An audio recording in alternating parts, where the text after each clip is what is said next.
It can be fun to, once in a while, revisit your childhood days and relive them. One day I happened to see a remote-controlled helicopter someone had and decided to give it a try. Having lost practice of using a joystick, it was a little hard in the beginning, but in a few attempts, I thought I was becoming a pro in flying it. It was then that I remembered how a friend of mine from London had taken me for a ride on his private plane. As we were taking off, I recollect sharing an inspiring quote with my friends on that flight. I had said, "When everything seems to be going against you, remember that the airplane takes off against the wind, not with it." Well, the tiny Cessna we were flying in definitely gave us a real-time experience of that quote, as it was super wobbly during takeoff. But we had a very smooth landing. Don't they say? All is well that ends well. Recently I decided to try a real adventure. A one in which you take off in a plane but don't land in it. Skydiving.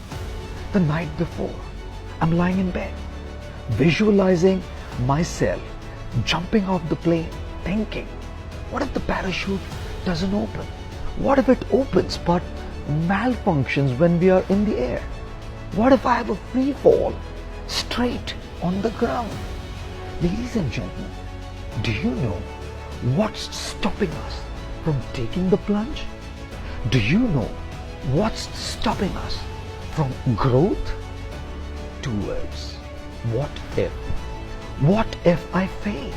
What if I lose? What if people mock me? What if he or she says no? What if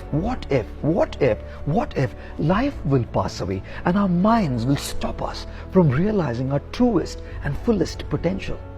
That night, I decided to confront my what if and shut my mind up. I asked myself, do you want the experience of jumping off a plane?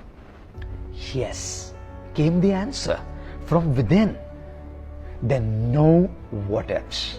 Whatever happens, be ready for it, I said to my mind. To make sure it was not an uncalculated risk, I decided to evaluate the risk factor.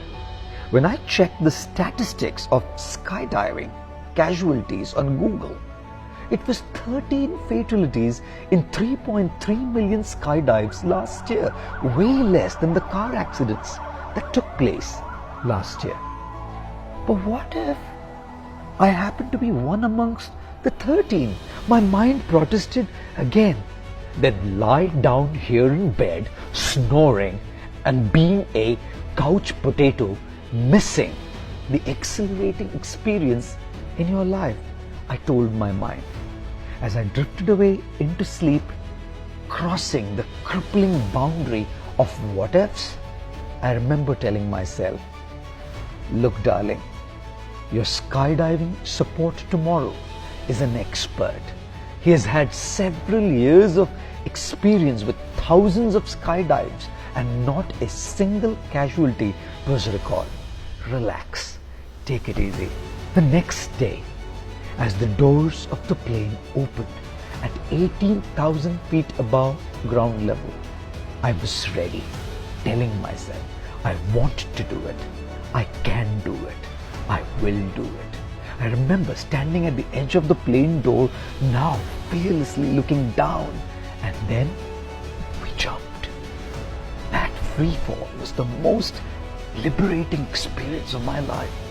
Liberation from the two paralyzing words, what if?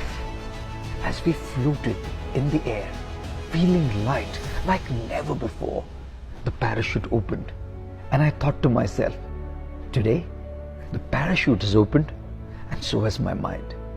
Open your minds. Face those things that are holding you back. Cross the limiting boundaries of your what ifs. Believe me, an amazing life waits ahead on the other side of what ifs.